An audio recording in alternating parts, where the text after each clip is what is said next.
क्रिया एक सृजन है और प्रतिक्रिया एक विनाश।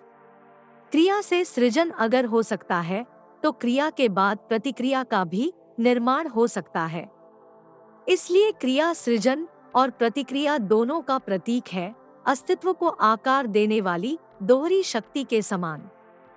एक जो निर्माण करती है और दूसरी जो विध्वंस करती है।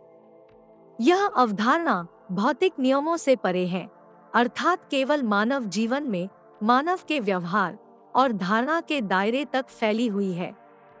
प्रत्येक क्रिया एक श्रृंखलाबद्ध प्रतिक्रिया उत्पन्न करती है, जिससे पारस्परिक प्रतिक्रिया उत्पन्न होती है। क्रिया और प्रतिक्रिया के बीच परस्पर क्रिया हमारे जीवन में घटनाओं के पाठ्यक्रम को निर्धारित करने में महत्वपूर्ण है। हम अपनी परिस्थितियों के शिल्पकार हैं, अपने कार्यों की लहरों के माध्यम से अपने अस्तित्व को संचालित करते हैं।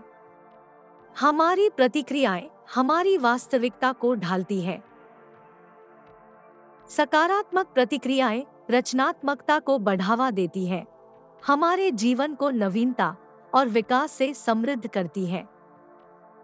इसके विपरीत नकारात्मक प्रतिक्रियाएं प्रगति में बाधा डालती हैं, हमारे रास्ते में बाधाएं खड़ी करती है।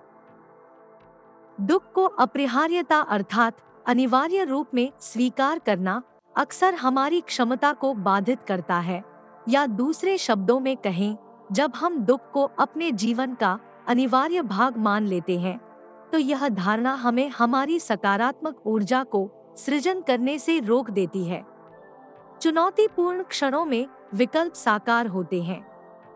यथास्थिति को अपनाएं, ऊर्जा बचाएं और अनुकूलन करें, अर्थात जिस स्थिति में रहते हैं उस स्थिति को अपने अनुकूल बनाएं।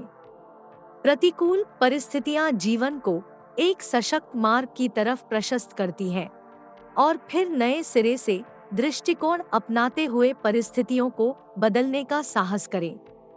वैकल्पिक रूप से जीवन के बेहतरीन पहलुओं को उजागर करते हुए प्रतिकूलता को एक अवसर के रूप में ले।